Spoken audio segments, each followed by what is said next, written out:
e abordar um pouco também o que pode ser o futuro também do marketing digital. Então, eu posso partilhar, António? Sim, sim. Ok.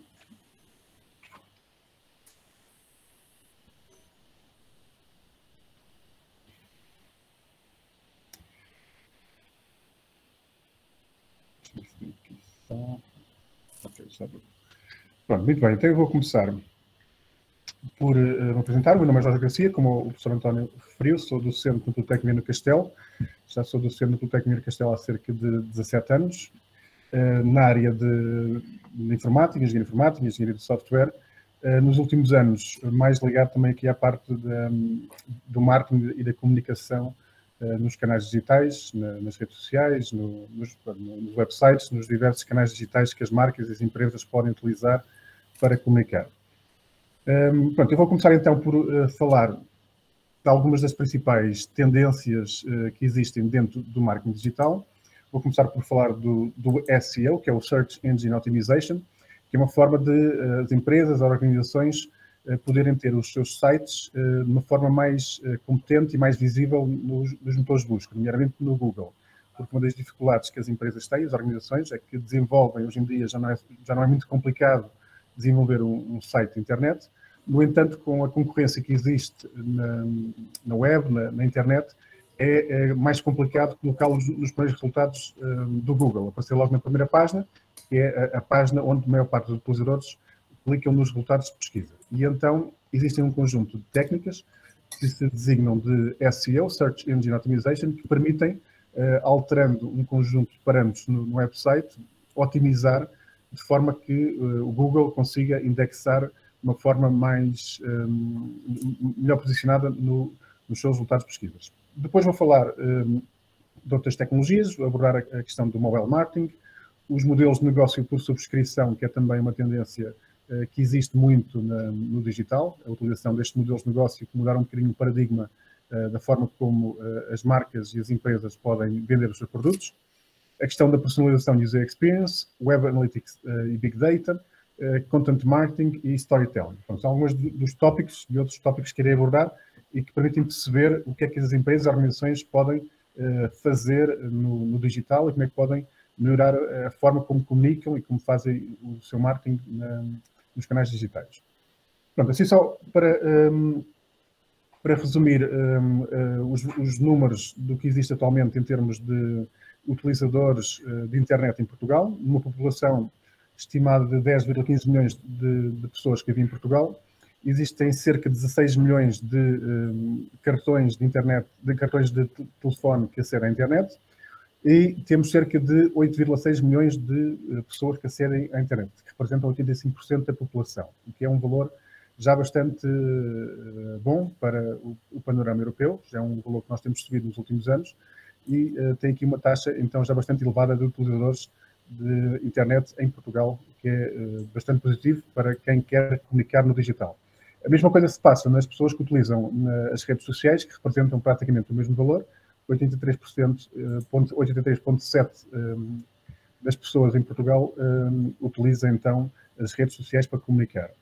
Em termos dos dispositivos que utilizam, como nós vemos aqui por este dashboard, conseguimos perceber então que quase 99% das pessoas têm telemóvel, ou seja, dos utilizadores de internet entre 16 a 64 anos, quase todos utilizam então através de um telemóvel. E através de um smartphone, é praticamente a mesma coisa, ou seja, quase todos os telemóveis hoje em dia já são smartphones, já têm ligação à internet, já não são daqueles mais antigos. E cerca de 86% das pessoas que acedem à internet acedem também através de um desktop ou de um portátil, de um laptop. Ou seja, representa então valores já bastante elevados, ou seja, a utilização da internet em Portugal já é bastante elevada quando comparado até com há poucos anos atrás. Ou seja, como vimos aqui, 85% da população em Portugal utilizar a internet é um valor bastante elevado e a população ativa praticamente toda utiliza a internet. Então, vou começar, como eu disse, por explicar aqui uma estratégia que é a Search Engine Optimization, que é então um conjunto de técnicas e estratégias com o objetivo de melhorar o posicionamento de um sítio web, de um site, nos resultados de pesquisa. Ou seja, a ideia, como eu disse, é que é possível melhorar o posicionamento que o nosso site pode ter nos resultados da Google através de um conjunto de alterações, nomeadamente na página principal e nas páginas interiores do website. E esse tipo de otimizações chamam-se então Search Engine Optimization e dividem-se em duas partes. Uma parte é que depende das pessoas que gerem o site e são chamadas de estratégias on-page. Já vou explicar assim de forma muito resumida algumas. E depois temos outras que são as off-page, que não dependem diretamente das pessoas que gerem o site ou quem desenvolveu o site, porque tem a ver com links que apontem para o nosso website e que podem permitir que o nosso site vá subir nos resultados de pesquisa, porque se o nosso site tem muitos links de outras páginas externas, e nomeadamente páginas relevantes, é algo que os algoritmos da Google valorizam e então fazem subir o nosso site. Mas vou focar-me aqui mais nestas estratégias que dependem de nós, das pessoas que gerem os sites, que são as meta tags, os títulos de cada uma das páginas, o URL amigável, a própria arquitetura do site, conteúdo e as keywords. Então, quando eu coloquei aqui um exemplo muito simples, que é algo que as pessoas fazem quando vão ao motor de busca. Ou seja, quando nós temos um problema, e hoje em dia quase todos os utilizadores fazem isso, e nós todos que acedemos à internet, como disse, quase toda a população ativa utiliza a internet, e sempre que nós temos uma necessidade de pesquisa, de informação, de conteúdo, de resolver uma necessidade, a primeira coisa que nós fazemos é ir ao motor de busca. Neste caso, e ao motor de busca, e também cerca de 98% dos utilizadores, o motor de busca que utilizam é o Google.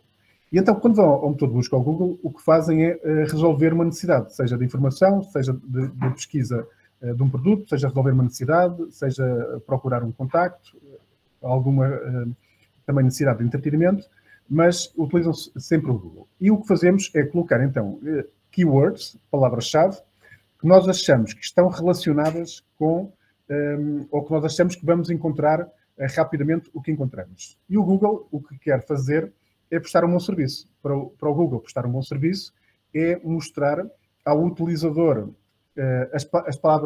as páginas mais relacionadas com as palavras-chave que nós procuramos. Ou seja, é assim que o Google presta um bom serviço, porque acha que se mostrar os algoritmos que foram desenhados dessa forma, para que quando o utilizador pesquisa um conjunto de keywords, as páginas que devem ser mostradas são páginas que utilizam essas keywords de uma forma bastante notória.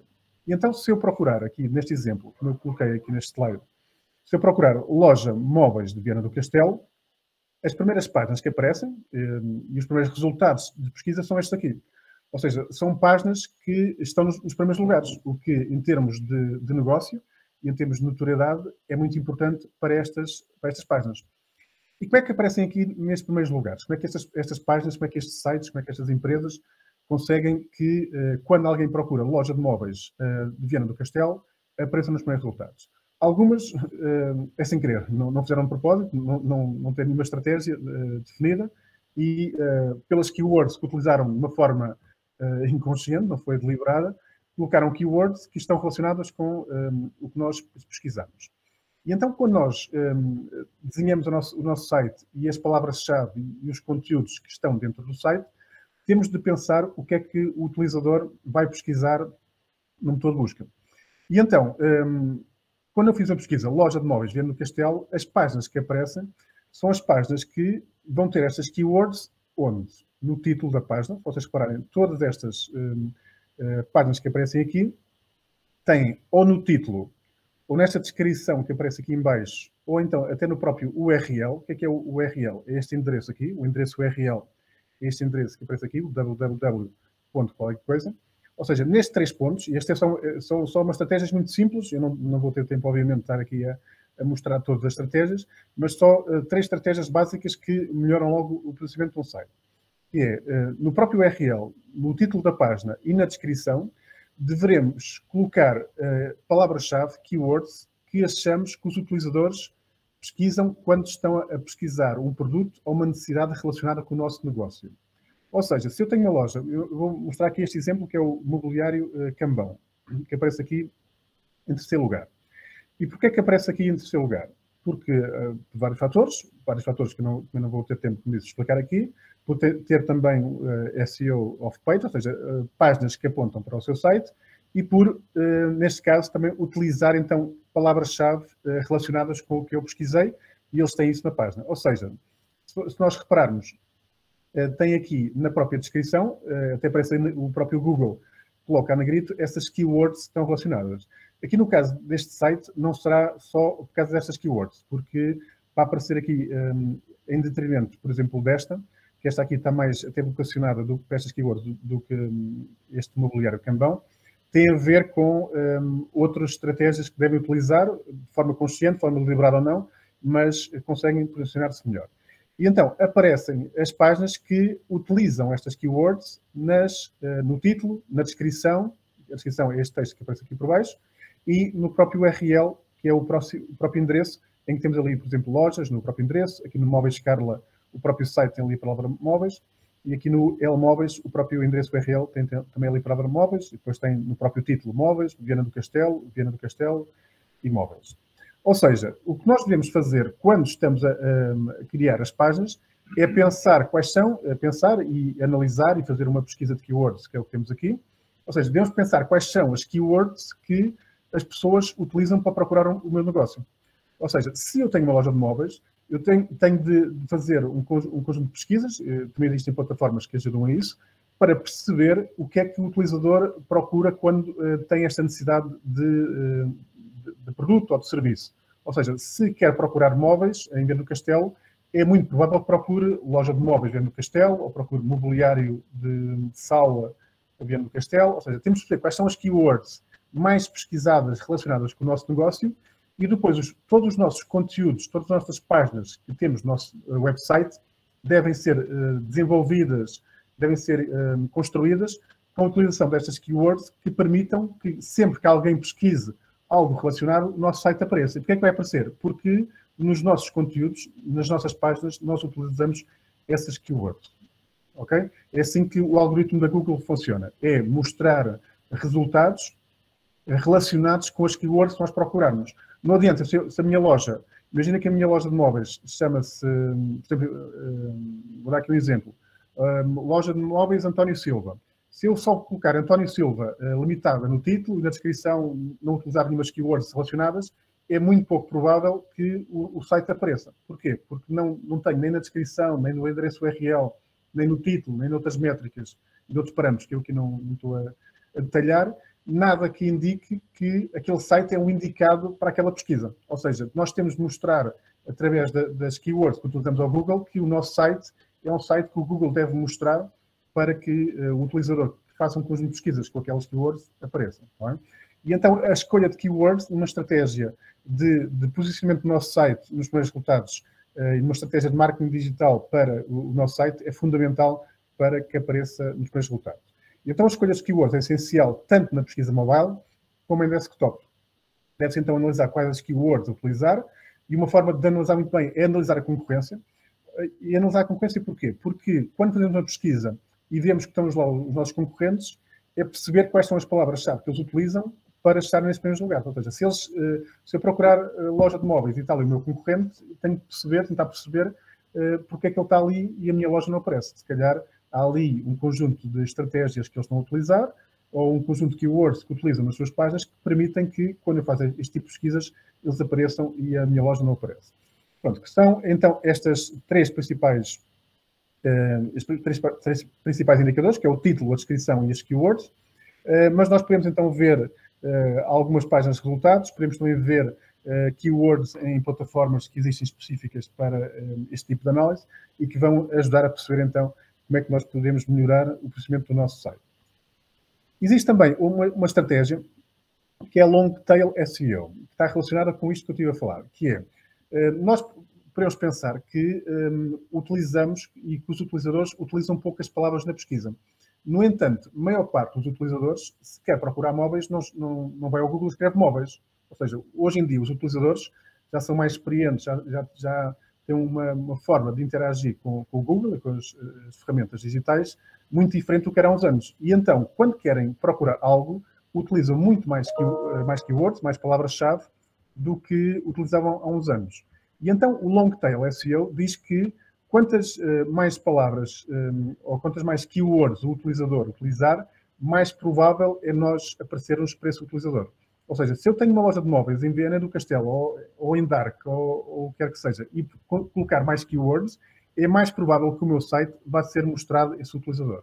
E então, se nós utilizarmos keywords relacionadas com o nosso negócio e que estejam relacionadas também com o tipo de pesquisa que os utilizadores fazem, é muito provável que nós estaremos nesses primeiros resultados e nós devemos trabalhar, quando estamos a pensar nessa estratégia digital, é com a utilização de várias keywords e não pensar que devemos aparecer quando alguém procura móveis. Ou seja, se nós pensarmos que o nosso site se eu tenho uma loja de móveis, sempre que alguém procura móveis, é quase impossível que o meu site apareça nos primeiros resultados, porque sites que têm essa palavra-chave móveis existem milhares e então é muito difícil que o meu site apareça nos primeiros resultados. Então, o que quero dizer com isto, desta estratégia de long tail SEO, é que a maior parte do tráfego que chega ao nosso site não é com poucas palavras-chave, é com a utilização de 3 ou mais palavras-chave, e é aqui que nós podemos conseguir obter tráfego para o nosso website,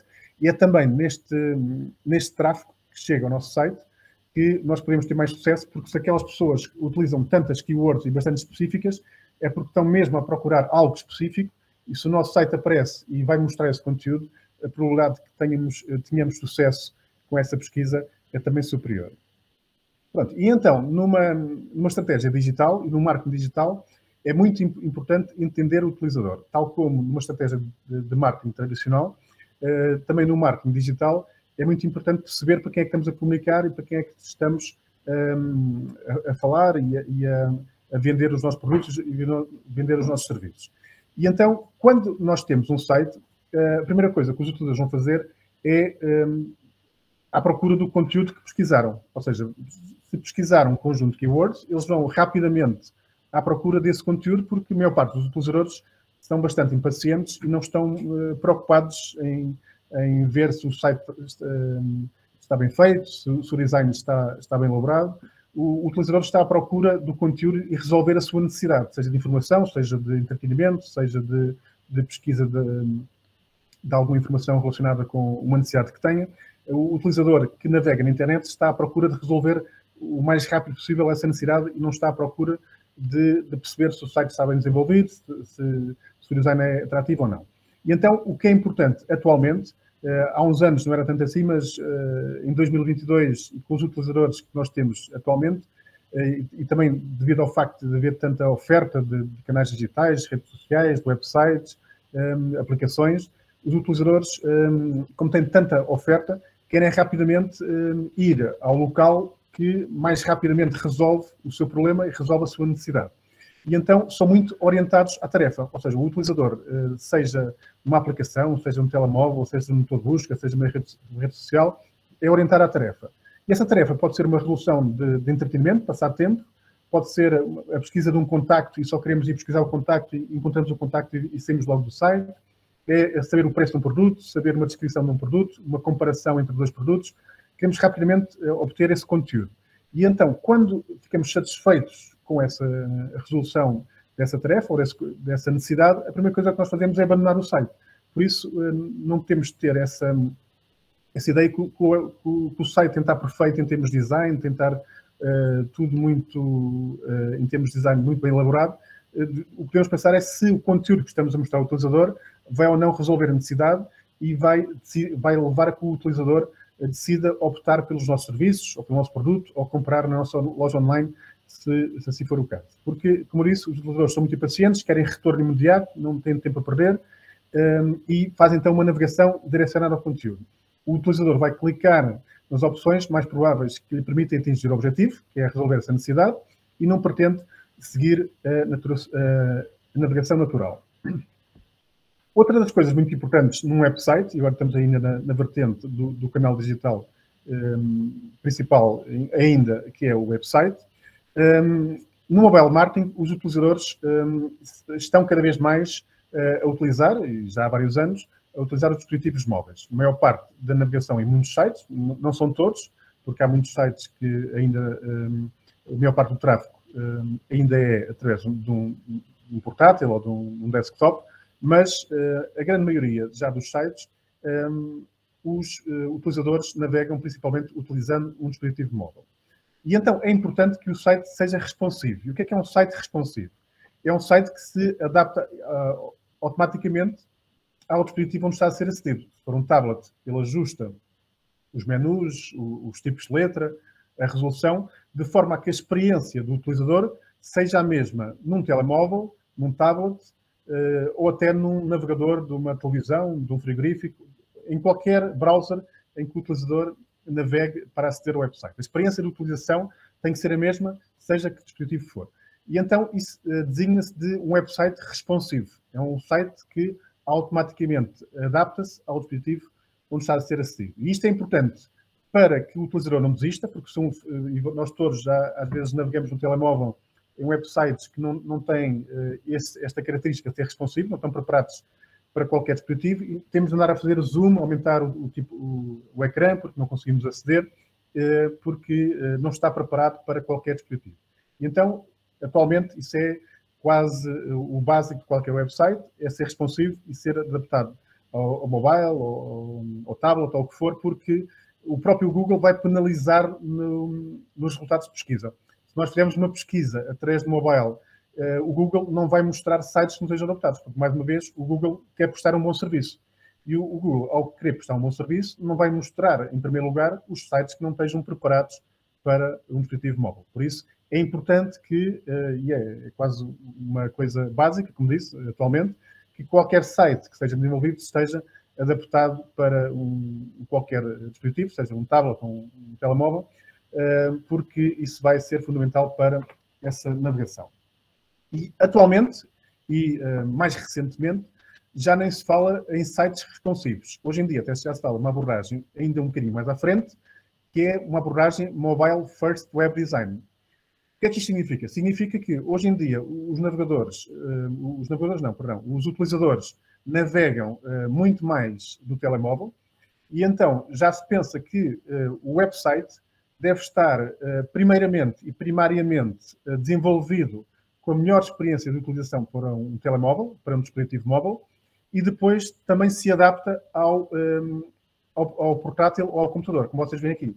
Ou seja, esta ainda é a abordagem mais natural hoje em dia, que é o responsive, é o web design responsivo, ou seja, um website responsivo é esse que se adapta, ou seja, temos o web design que é feito para um portátil ou um desktop, e depois, se ele porventura for acedido por um tablet ou por um telemóvel, ele automaticamente também vai se adaptar e vai adaptar a resolução para esses dispositivos. Mas atualmente fala-se então de uma abordagem mobile first, é que o site é desenvolvido primariamente para ter a melhor experiência de utilização e navegação num telemóvel, porque a maior parte dos utilizadores estão lá, então as lojas, se vocês forem ver, só para dar um exemplo, e se vocês quiserem depois mais tarde ver um exemplo de uma loja que segue esta abordagem, é o site da loja da Zara. O site, por exemplo, do Expresso, do Jornal Expresso, também utiliza essa abordagem. Ou seja, são sites que foram desenvolvidos primariamente para que a melhor experiência de utilização seja em mobile, e depois também se adapte se for acedido através de um tablet ou de um desktop. Pronto, temos então aqui, como eu disse, o exemplo do site da Zara, em que qual é a vantagem? É uma visualização otimizada do conteúdo entre os dispositivos, e a ideia é que seja a melhor experiência de utilização para o telemóvel. E, atualmente, fala-se também na User Experience. Não é só nos canais digitais, fala-se tudo o que seja aplicação, tudo o que seja algum interface que exista entre uma pessoa e uma máquina, entre uma aplicação, entre um dispositivo móvel, entre um computador. Antigamente falava-se apenas em User Interface, o I, que significa então interface do utilizador, User Interface. Atualmente fala-se em User Experience. Ou seja, hoje em dia o User Interface já não é só suficiente. E aqui há várias questões que nós podemos aqui debater. Obviamente que, se calhar, é uma analogia, esta imagem que temos aqui é uma analogia para perceber-se melhor o que é o User Experience, mas aqui o User Interface, se calhar, obviamente, as pessoas que têm mais tempo, que não é o caso das pessoas que navegam na internet, se calhar preferem, ou se estiverem noutro tipo de experiência, se calhar preferem, aqui no caso desta analogia, esta garrafa de vidro tradicional da Heinz. No entanto, na internet, nos telemóveis, nas aplicações, os utilizadores não é uma coisa que querem perder muito tempo, querem resolver as suas necessidades de uma forma imediata. E então, atualmente fala-se muito da user experience, da experiência do utilizador. Nas empresas que desenvolvem software, que desenvolvem aplicações, que trabalham no marketing digital, existem mesmo user experience designers, engenheiros, pessoas que só pensam na experiência do utilizador, para que o utilizador volte mais vezes, utilize aquela aplicação, aquele website em vez de outros, porque a experiência de utilização é fundamental, seja também no offline, como numa loja, como num restaurante, em qualquer lado. E isso é um conceito que é aplicado em várias outras áreas, mas aqui a user experience, no caso das aplicações, dos sites, dos canais digitais, tem a ver com essa experiência de utilização. E então os princípios de user experience dizem que a aplicação, a solução, deve ser útil, deve ser usável, desejável, deve ter um caráter desejável, ou seja, uma pessoa olha para aquele tipo de aplicação e tem essa emoção de querer utilizar, sente esse tipo de atração por esse produto ou serviço, deve ser acessível e credível. E, além disso, como falei há pouco, o conteúdo deve ser adequado às expectativas do utilizador. Aqui só 2 exemplos muito simples, que isto é um exemplo de user experience, ou seja, o feedback visual instantâneo, ou seja, rapidamente o utilizador olha para este tipo de interface e consegue perceber de uma forma bastante confortável o que é que aconteceu, ou seja, clicou em enviar, em send, e automaticamente consegue ver e ter esse feedback visual e perceber que foi enviado essa mensagem, ou quer que seja, naquele interface, e depois as expectativas adequadas ao conteúdo. Isto era um erro que muitas marcas, muitas empresas faziam, era que criavam, por exemplo, aplicações para telemóvel, e o que é que acontecia? Depois colocavam conteúdos que não estavam adequados às expectativas. Ou seja, se eu instalava uma aplicação da Vodafone ou da Mel, ou quer que seja, eu instalava com uma expectativa, que é ver conteúdo que seja útil para mim, enquanto cliente da Vodafone. E o que é que eu queria ver? Queria ver o que aparece aqui. Qual é o tráfego que eu tenho de internet, quantos minutos tenho, qual é o saldo que eu tenho. E o que é que acontecia? O conteúdo que aparecia anteriormente era publicidade, publicidade de novos telemóveis, e algo que os utilizadores não valorizavam. Ou seja, nunca utilizavam a aplicação porque estavam a ver publicidade, promoções que não querem ver. Ou seja, se eu instalo uma aplicação, é porque eu tenho uma expectativa de conteúdo, ou seja, deve respeitar estes princípios. Deve ser útil, deve ser usável, deve ter esse caráter que permite o utilizador volte lá mais vezes e que retenha esse utilizador. Isso é fundamental hoje em dia. Se nós queremos reter o utilizador, queremos que o utilizador volte mais vezes, seja que tipo de cliente for, devemos adequar os conteúdos às suas expectativas. Senão os utilizadores rapidamente desistem de utilizar ou vão escolher um concorrente que consiga cumprir essas expectativas do utilizador. E atualmente, como disse, e aqui só mostrar mais um exemplo de user experience, de algo que é muito notório neste tipo de aplicações. Só para dar aqui um exemplo, quando nós estamos aqui a preencher numa aplicação mobile, estamos aqui a preencher, por exemplo, o número de cartão de crédito, mas pode ser um código postal, pode ser um valor qualquer que só tenha algarismos. E então, só o facto de nós não termos de ter que clicar aqui neste botão para trocar das letras para os algarismos é muito mais confortável. Nós sentimos, para vocês verem qual é a nossa utilização, e nós já somos mais velhos, imaginem os miúdos, não é? Só o facto de não termos que ter que clicar aqui neste botão, para trocar para os números que aparecem aqui em pequeno e automaticamente aparecer-nos aqui um teclado com algarismos, é muito mais confortável. A nossa experiência de utilização, ficamos muito mais confortáveis de utilizar e mais rapidamente preenchemos e não desistimos. Aqui é um exemplo, mas é só para perceberem como é que estas pequenas técnicas de experiência do utilizador e de permitir esta navegação mais facilitada e mais confortável para o utilizador é algo que os utilizadores valorizam muito. E se vocês, não sei se, mas muito provavelmente muitos de vocês utilizam a aplicação da MBWay, é um exemplo de uma aplicação que, em termos de user experience, está muito boa. Ou seja, é um exemplo que é dado muitas vezes porque a aplicação da MBWay é tão facilitado enviar dinheiro, receber dinheiro, dividir contas, levantar dinheiro, etc., que até apetece, do ponto de vista do utilizador, enviar. Não é? É tão simples que até apetece enviar mais dinheiro ou utilizar mais vezes aquela aplicação, e até preferimos utilizar mais vezes aquela aplicação do que outras porque é mesmo facilitado. Quando estamos a utilizar aplicações que sejam relacionadas com pagamentos, ou seja, num site online, numa loja online, a parte do pagamento deve ser muito facilitada, porque aí o utilizador já não pode existir. Não podemos ter qualquer entrave para o utilizador quando vai pagar, porque ele já chegou à última fase do seu processo de compra, aí não podemos deixar que ele desista por uma dificuldade técnica, nem por uma dificuldade de interface. Aí tem que ser mesmo facilitado para que o utilizador faça essa compra.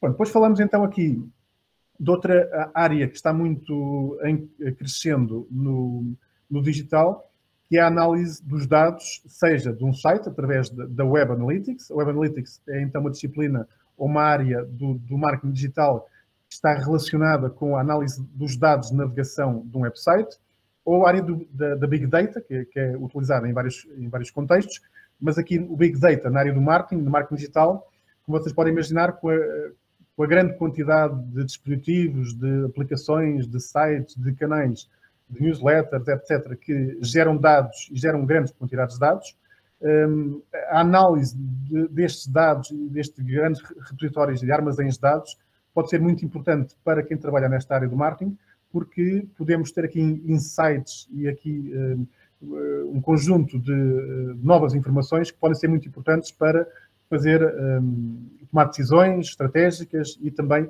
podermos otimizar e melhorar o nosso negócio. Então, é muito importante a questão do user experience, aqui só mais uma imagem de analogia, porque quando nós desenvolvemos uma aplicação, quando desenvolvemos um site, desenvolvemos uma solução, um produto, um serviço, nós pensamos que estamos a desenvolver a melhor aplicação para os utilizadores.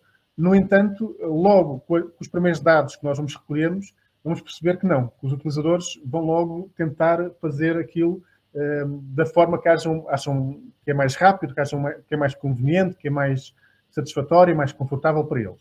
E então esta analogia diz-nos isso, ou seja, é muito importante perceber o que é que os utilizadores fazem, porque se não percebemos os utilizadores vão rapidamente por outro lado, ou vão a outro concorrente, ou vão utilizar outro serviço, porque em 2022, com a oferta que existe, seja offline, seja online, com tanta forma de encontrarmos novas soluções, novos serviços, é muito rápido que o utilizador encontre algo mais adequado aos seus conteúdos e mais preparado para resolver as suas necessidades. Então é importante analisar muito bem o utilizador, e há muitas empresas, as grandes empresas já fazem isto há muitos anos, seja no marketing mais tradicional, seja no marketing mais vocacionado para a comunicação digital, porque é algo que tem valor acrescentado em qualquer estratégia de marketing tradicional ou marketing digital. E então, seja ferramentas que analisam e percebam o que é que o utilizador faz nos websites, sejam como é que os utilizadores chegaram ao nosso website, quais foram as palavras-chave que utilizaram, quais são os dispositivos que acedem, se é mais no telemóvel, quais são as páginas que visitam mais, quais são as páginas que visitam menos, quais são as páginas que estão mais tempo a navegar, etc. Hoje em dia existem muitas ferramentas que nos permitem dar esses insights e que permitem otimizar ou pelo menos melhorar as nossas estratégias de comunicação nestes canais digitais.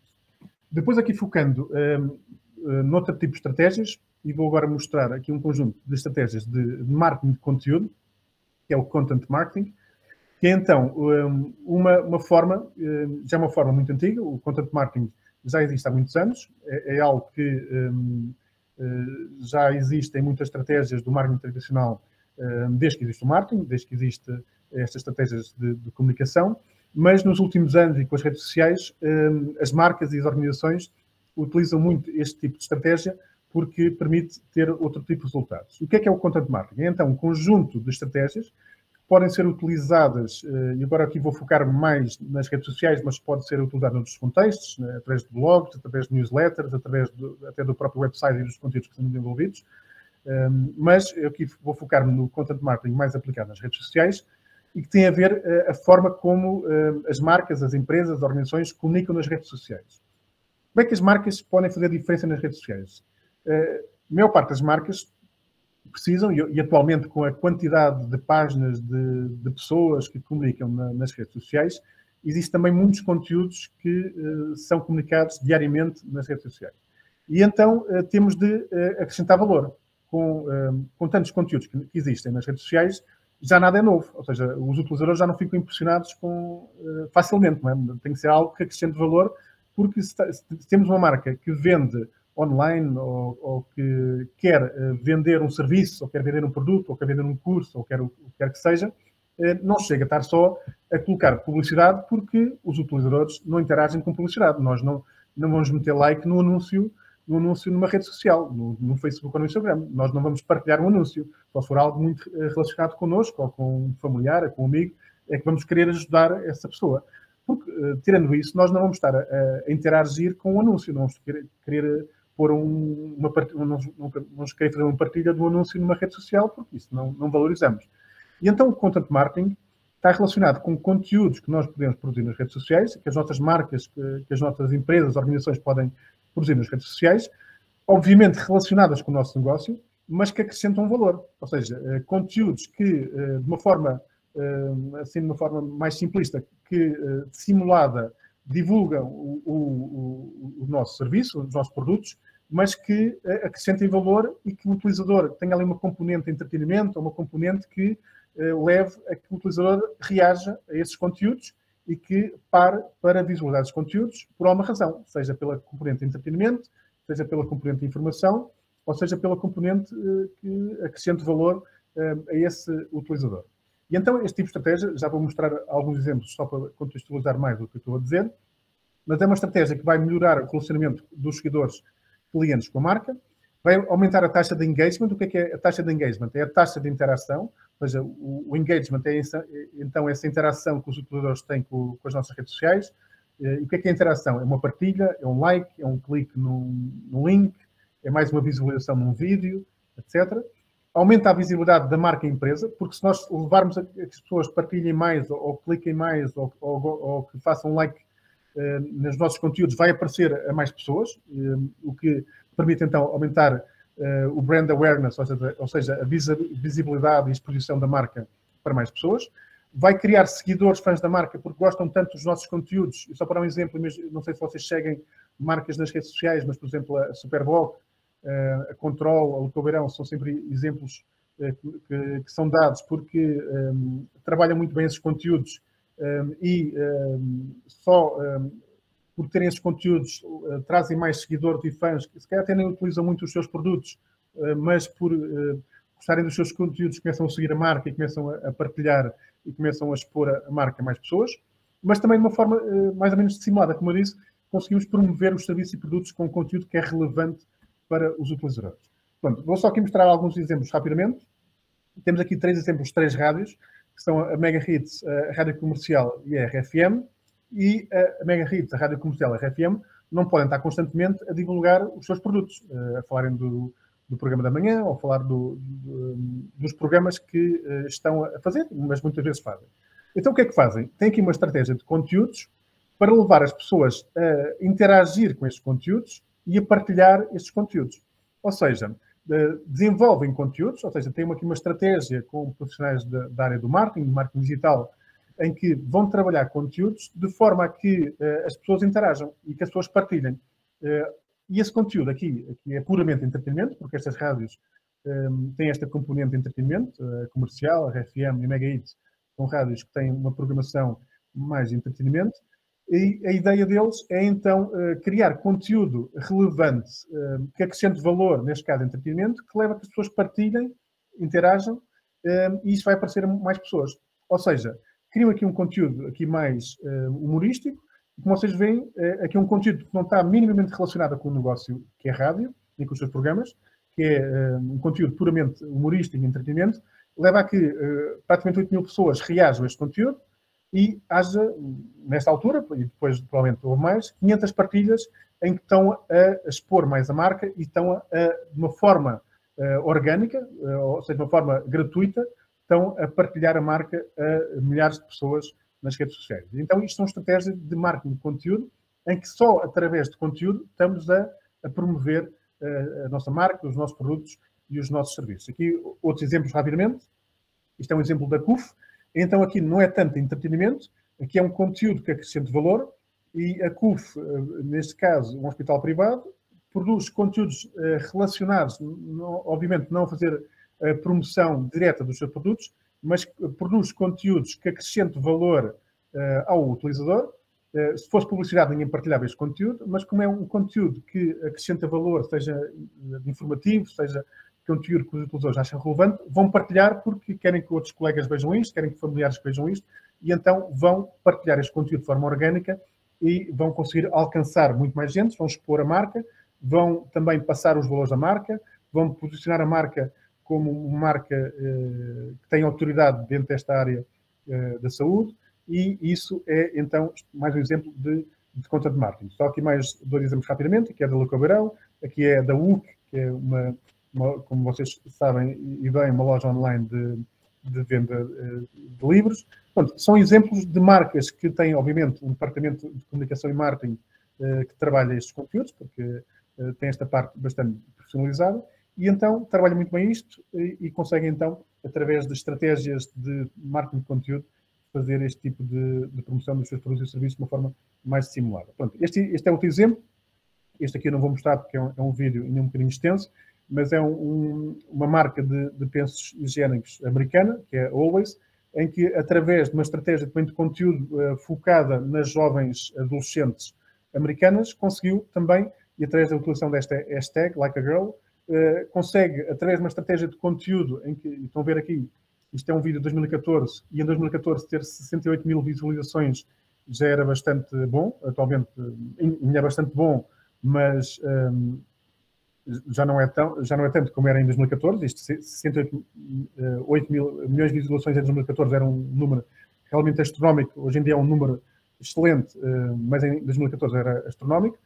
E com uma estratégia de conteúdo conseguiu que muita gente, e principalmente o público-alvo, que então eram as jovens adolescentes americanas, se identificassem com este conteúdo, que era um conteúdo de valorização das raparigas, de empowerment das raparigas e americanas, e conseguiu então ter, através de uma estratégia de conteúdos, um vídeo que não passou como anúncio na televisão, passou apenas nas redes sociais, no Twitter, no YouTube, no Facebook, etc.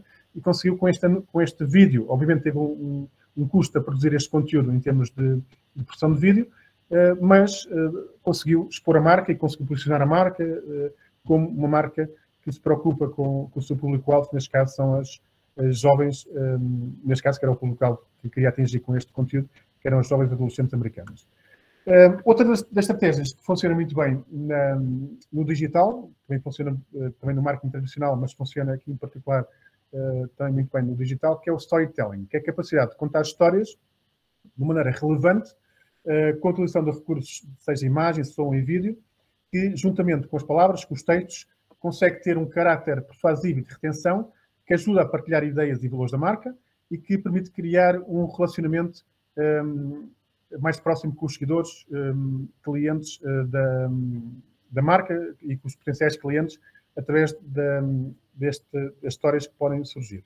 Eu aqui só vou mostrar um exemplo da nossa escola, da escola onde eu colaboro mais, que é a Escola Superior de Ciências Empresariais aqui do Politécnico Viana do Castelo, em que nós há uns anos, eu juntamente aqui com os alunos, com os colegas, desenvolvi então aqui uma estratégia de content marketing, e isto foi em 2017, foi quando mudámos de instalações. Esta escola está localizada em Valença, esta escola do IPVC está em Valença, a Escola Superior de Ciências Empresariais, e em 2017 nós mudámos para umas novas instalações, umas instalações mais modernas, com um campus diferente, e nós tínhamos um problema em Valença, era que as instalações da escola não tinham colégio, e as próprias pessoas de Valença e as próprias pessoas aqui do distrito de Viana do Castelo nem sequer conheciam que havia o ensino superior em Valença, nem conheciam a escola, as licenciaturas que haviam nesta escola, porque também nunca foi muito promovida.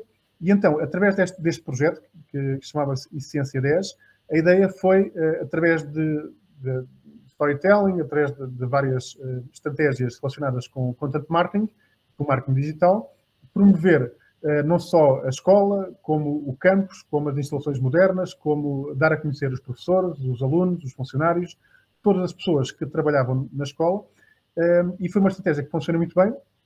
E, só para darmos um exemplo, em 2016 tínhamos cerca de 200 alunos, e em 2022, hoje em dia estamos quase com 700. Obviamente foram vários fatores, mas nesta altura permitiu, com este tipo de estratégias no digital, permitiu subir bastante o número de alunos, obviamente aliado a outras estratégias, mas uma estratégia por si só também não funciona. É a conjugação de várias estratégias que permite alavancar e melhorar os resultados. E é um exemplo em que misturamos ou integramos várias estratégias aqui neste projeto, seja de storytelling, seja de content marketing, e permitiu otimizar aqui também esta comunicação. Só para acabar, já não tenho aqui muito mais informação, mas só mostrar aqui mais outro tipo de estratégias, são os modelos de negócio por subscrição. Antigamente, a maior parte dos negócios era um negócio de compra e venda, ou seja, comprávamos o produto ou serviço e comprávamos à partida logo e pagámos à partida logo todo esse produto ou esse serviço. Atualmente, a maior parte dos modelos de negócio no digital, e o digital foi responsável também muito por essa mudança de paradigma no tipo de modelos de negócio, são subscrição. Ou seja, nós pagamos mensalmente o serviço e são estes modelos de negócio que funcionam melhor atualmente. Ou seja, temos aqui um gráfico que mostra como a economia de subscrição, que é como é aqui designada, da Subscription Economy, disparou a partir de 2013 e representa a maior parte do valor das empresas.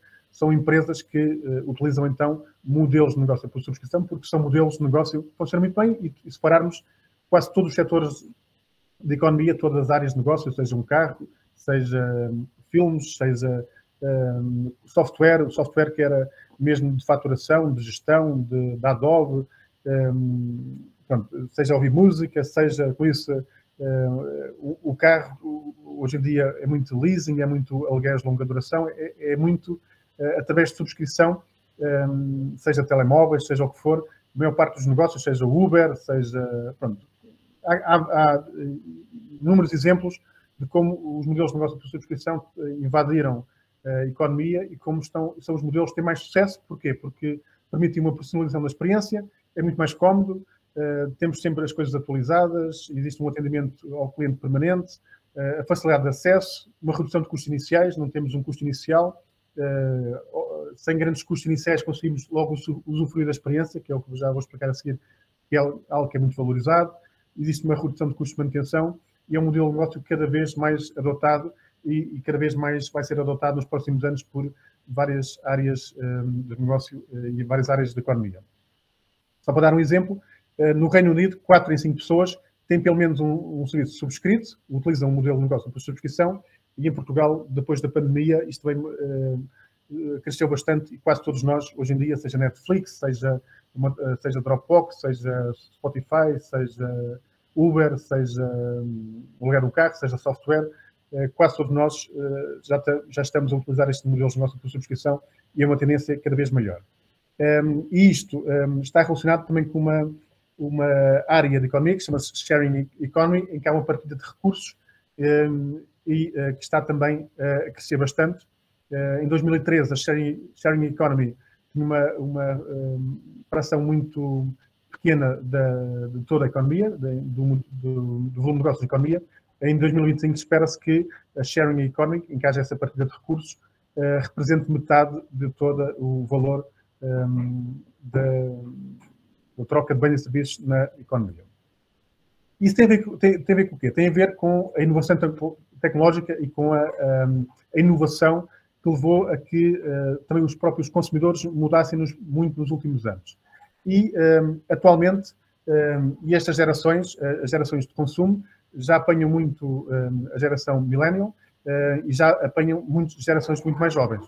Ou seja, a maior parte do consumo que é feito pelas pessoas é entre os 18 e os 55 anos, é onde as pessoas gastam mais dinheiro. Entre os 18 e os 55 anos, alguns até mais tarde um pouco, mas onde as pessoas têm um consumo mais elevado, seja em carro, casas, experiências, férias, etc., onde existe um consumo mais massivo, é então entre os 18 e os 55.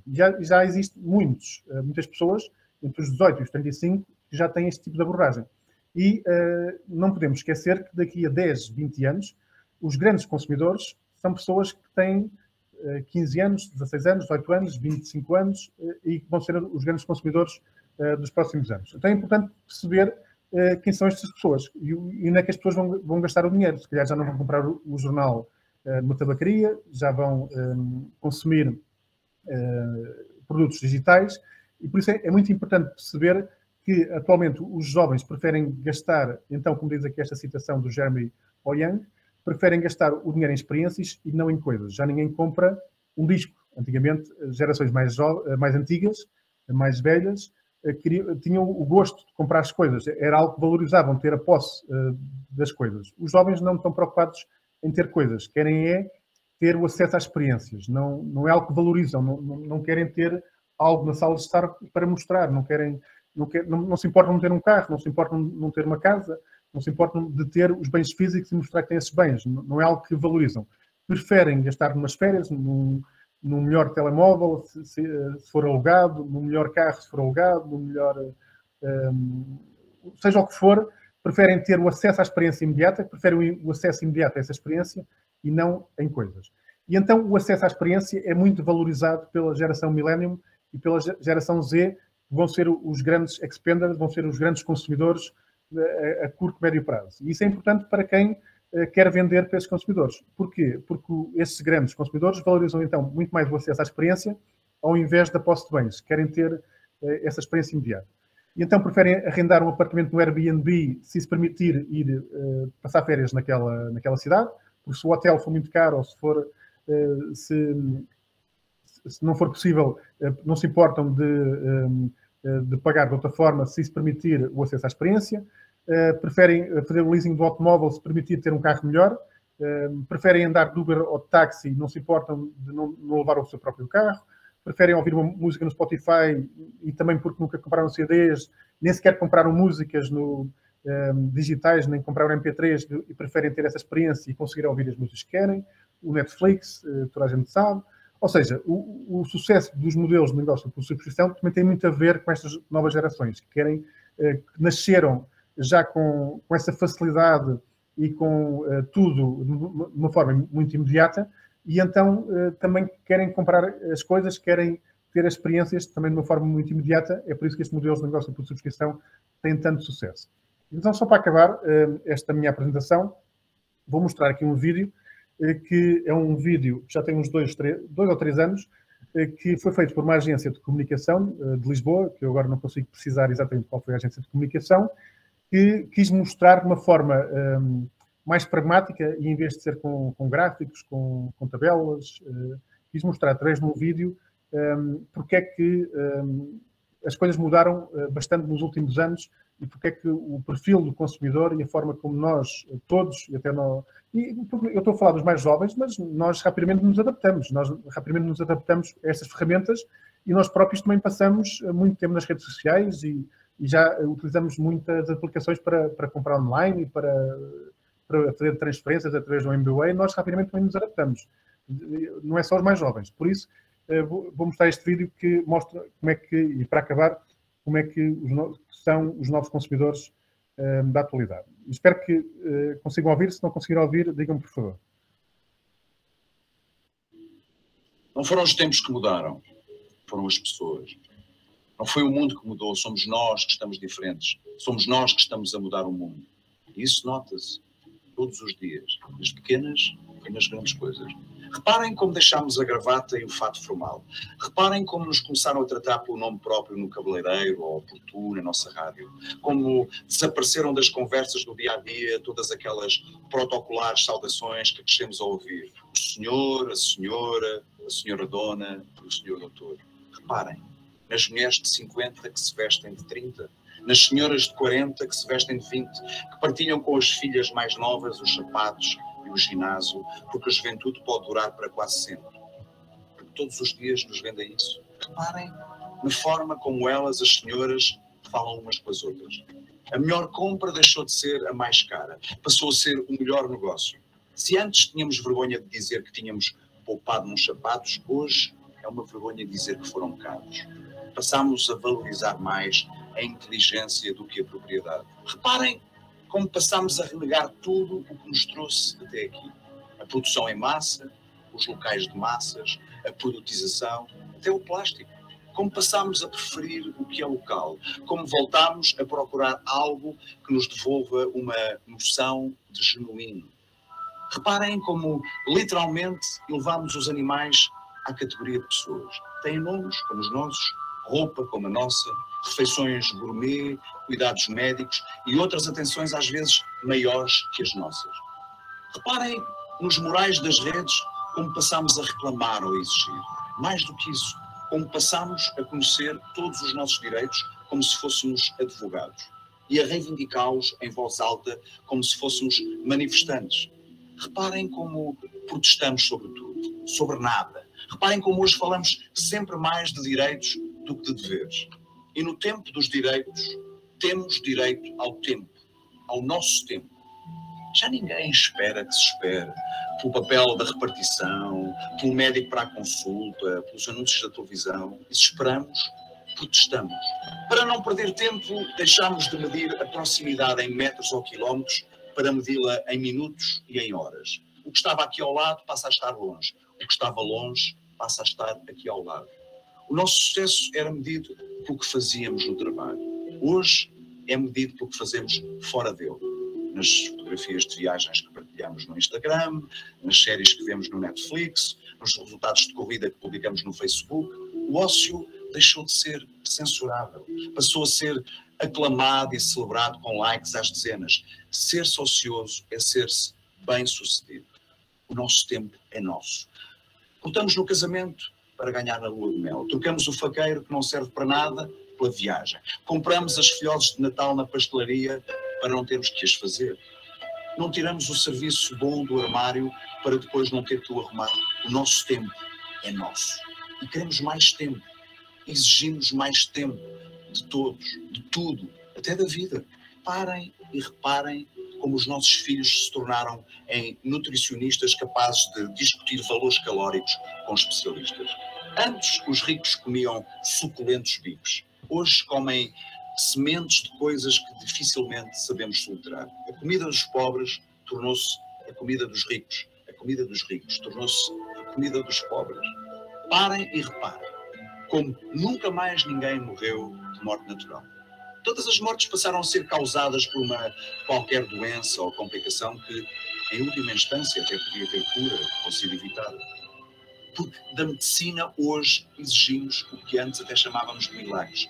Temos direito até a milagres. Na prática, dir-se-ia que perdemos a paciência. Literalmente, perdemos a paciência. E isso também significa perder o respeito pelas instituições, pelo Estado, pelas empresas, pelos bancos, pelos políticos, pelos serviços, pelos juízes, pela justiça, pelos empresários, pela publicidade. O respeitinho, que era tão bonito, desapareceu com os bancos falidos e os políticos abolidos. E faz sentido, porque todos os dias as notícias nos lembram que somos ingênuos. Todos os dias nos lembram que todos os dias somos enganados. E aprendemos a lidar com a desilusão, evitando a ilusão. E aprendemos a lidar com a ingenuidade, evitando a confiança. Olhamos para um anúncio de publicidade como ouvimos um discurso de um político, tentar perceber onde é que nos estão a enganar, para depois fazer polícia, magistrado e juiz, partilhando veredictos do meu púlpito. E hoje todos temos um púlpito. Somos 11 milhões de potenciais revolucionários, contestatários e ativistas militantes, partidários da única causa em que ainda acreditamos verdadeiramente. Nós próprios. A causa do eu. E neste novo eu, deixámos de ter sonhos. Passámos a ter quereres. Quer direitos, quer tempo, quer ócio, quer querer. Como crianças. E este verão, quando estiverem a andar na praia, reparem nas tatuagens. Reparem como estão em gente de todos os estratos sociais e todas as origens. Contem-nas, se forem capazes. Porque a tatuagem, uma ancestral representação de pertença a uma tribo ou comunidade, tornou-se no símbolo máximo de singularidade, expressão de rebeldia e de afirmação da nossa história, do nosso eu. Uma impressão digital contra a massificação e que nos distingue dos outros. Não é individualismo, porque sabemos que estamos em comunidade. Não é egoísmo, porque ainda nos conseguimos comover com os outros. Ainda queremos salvar o planeta ou aderir a uma causa qualquer que sirva para mudar o mundo. É singularidade. Temos esse direito e exteriorizamos, mesmo sob a forma de uma tatuagem. Eu não percebo se tudo isto foi por causa da crise e da troika. Provavelmente também não percebo se a mudança foi para melhor ou para pior. Uns dirão que estamos loucos, outros dirão que simplesmente voltamos à normalidade. Talvez seja um pouco dos dois. A questão é que estamos diferentes.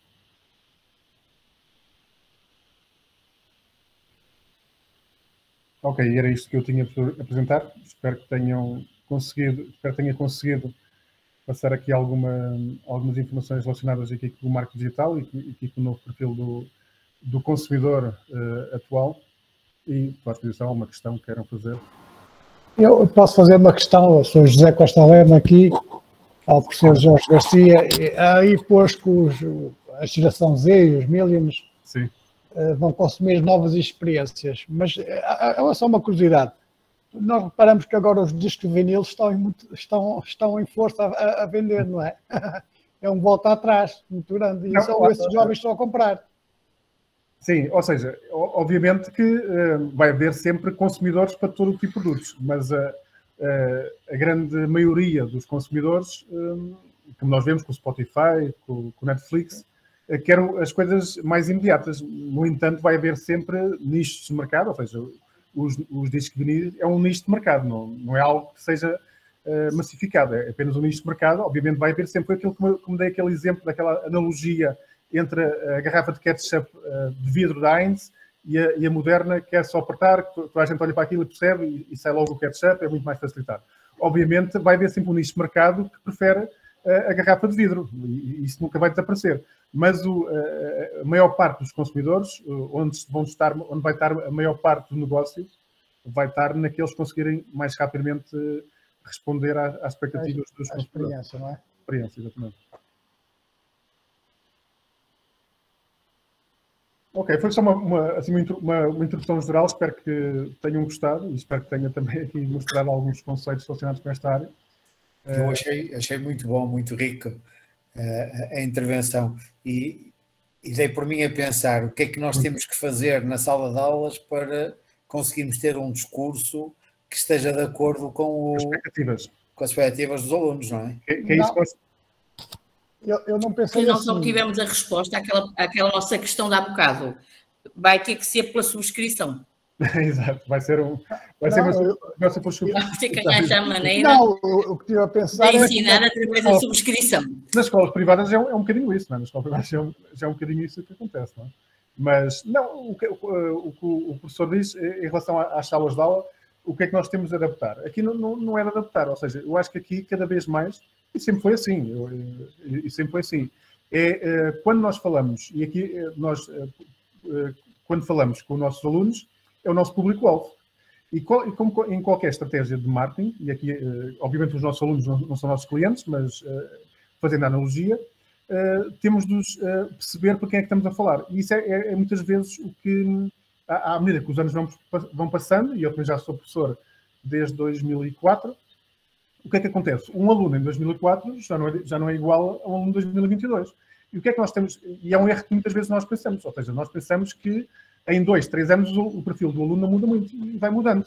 E o que nós temos de ir pensando é da mesma forma que os profissionais de marketing, é estar constantemente a analisar o público-alvo e perceber o que é que o público-alvo espera e como é que nós podemos comunicar melhor com o público-alvo e como é que nós podemos chegar melhor ao nosso público-alvo. E isso é que nós temos de ir adaptando. Se calhar a forma como nós comunicamos tem de se ir adaptando, porque estratégias de comunicação, estratégias de vender o nosso produto, não é? Vender os nossos conteúdos há uns anos não são iguais. Se calhar se adaptarmos um bocadinho e se os levarmos de outra forma e os conseguimos atrair, que é o que as marcas fazem, se conseguir atrair primeiro e depois comunicarmos o que nós queremos, porque o custo às vezes é atrair. Depois estar do nosso lado, podemos comunicarmos o que quiser, mas se calhar numa primeira instância o que nós temos de fazer é conseguir atrair os alunos. E isso é que pode ir ajustando, seja com outras ferramentas, com outro discurso, com outras referências, se calhar tentar adaptar as referências que nós adaptamos, que as nossas referências vão estando, seja do ponto de vista cultural, seja do ponto de vista científico, seja do que quer que seja, podem estar um bocadinho desajustadas, e tentar perceber que eles têm outras referências e se calhar com essas referências já vão prestar mais atenção, não é? Eu acho que passa muito por aí, é tentar irmos adequando ao público-alvo, ir também dar, se calhar temos de ceder algumas coisas, nós vamos ficando mais velhos todos, e se calhar ceder coisas que nós, se calhar, não são as nossas referências, e se calhar nós não concorremos tanto, mas que funcionam para este público-alvo, e se calhar com isso conseguimos ter outros resultados e conseguimos atrair os alunos. Eu acho que passa muito por aí. Obviamente não podemos perder as referências do que deve ser o ensino, o que é que deve ser os conteúdos que devemos passar, o que é que deve ser também a exigência que devemos ter perante os alunos, mas temos de perceber que nós próprios, e o que nós criticamos dos nossos pais e dos nossos antecessores, é o que nós também temos de perceber que temos de adequar, não é? Eu acho que passa muito por aí. É ir permanentemente perceber quem são as pessoas que temos do outro lado. Que nós podemos pensar que não muda assim tão depressa, mas às vezes em 2, 3 anos muda muito rapidamente. E agora com a pandemia mudou drasticamente a forma como interagimos com os alunos. Eu acho que passa muito por aí. Depois, é o que eu disse, depois dos termos do nosso lado, dos conseguimos atrair, dos conseguimos envolver, é igual. Ou seja, é passar os conteúdos, os exercícios, a matéria da mesma forma. Mas o que é mais complicado, e que é sempre complicado em qualquer geração, é atraí-los e ter do nosso lado e conseguirmos chegar a eles. É o que às vezes é mais difícil. Porque eles depois de nos perceberem também, ou seja, o que nos custa muitas vezes é percebermos nós a eles. Mas depois, também deles nos perceberem, eles também vão connosco, não é? Ou seja, depois deles perceberem quem somos nós e o que é que nós estamos ali a fazer e o que é que queremos comunicar, eles também vêm connosco e também vão atrás do que nós dizemos. Eu acho que também passa por aí. Muito bem. Não sei se mais algum colega quer colocar alguma questão.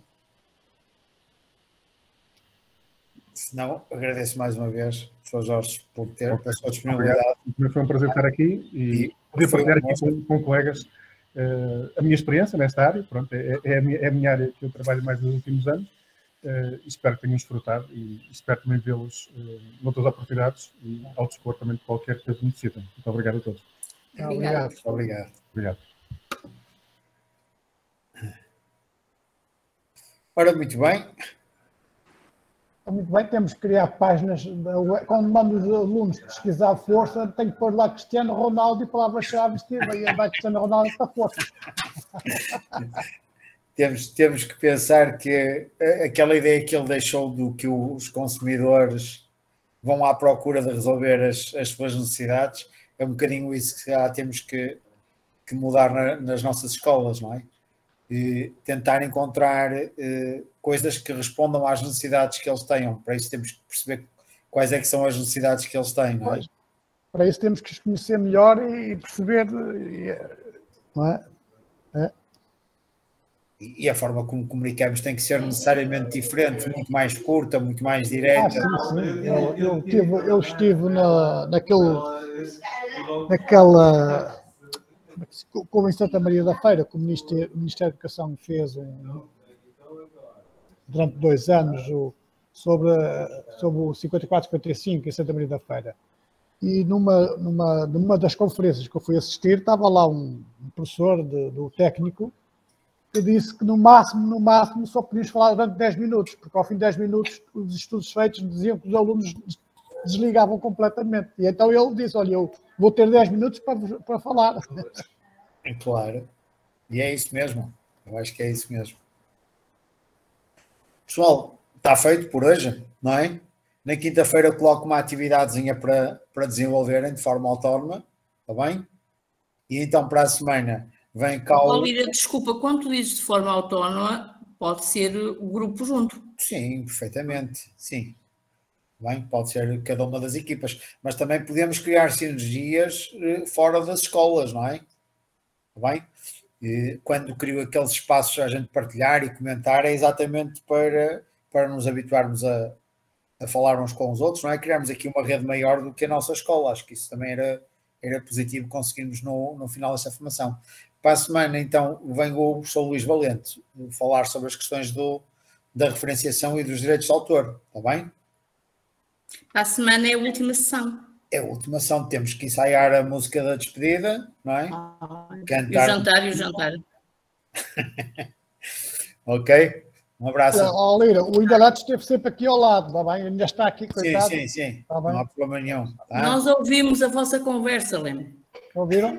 Pois, já estão a ouvir. É contas e mais contas. Ok. Obrigado a todos. Está bem? Não, adeus. Obrigada. Tchau, Obrigada, abraço. Tchau.